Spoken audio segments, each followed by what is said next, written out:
rocker. Napakadali lang nito ikabit guys. Akin kasi ang discarding ginawa ko dito ko siya nilagay. Yan, hinanya ko siya. Tapos ngayon, ang ginawa ko, itong orange sa kulay pula, pinagsama ko na sila.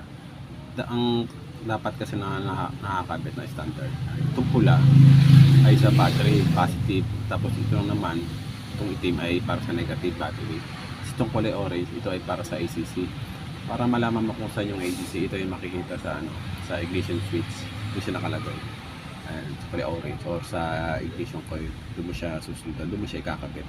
Pagka inon mo yung ignition switch, doon gagana sa yung cellphone na makikita mo na ang ACC ay naka-on.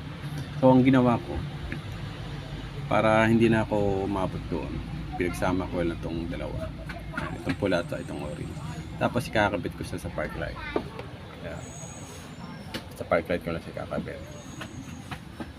Pag inon mo yung susi, ito, pag inon mo siya ng ganyan, tapos binuksan mo to, yan, binuksan mo siya, dun palang gagana ang aking GPS. Tapos automatic nun yung ACC mag-on na rin siya dahil magkadikit silang dalawa.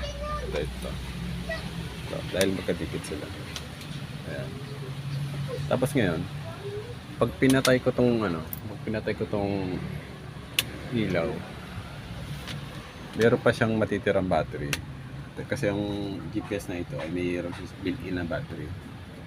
Ngayon, i-charge niya ito kasi meron ng battery sa loob eh. I-charge niya ito tapos mag-activate yung ACC. Ngayon, mamaya papakita ko sa inyo kung paano siya gagana. Titingnan natin sa kanyang apps.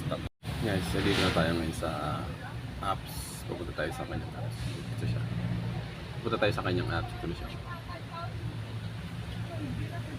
Makikita mo, yan, nakalagay yung ACC on, tapos power connected.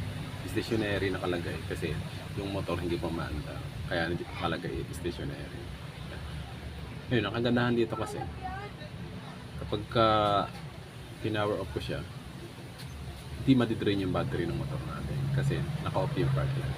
Ngayon, kapag binuksan natin yung park light, doon na siya mag-on. Kaya para sa akin, mas magandang diskarte ito kaysa sa i-direct ko sa battery yung positive and negative. Ganyan po diskarte.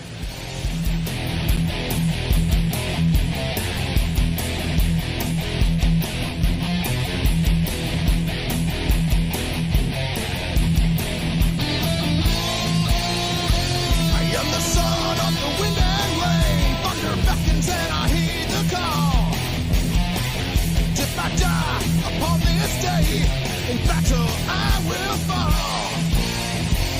Hear me, brothers, gather.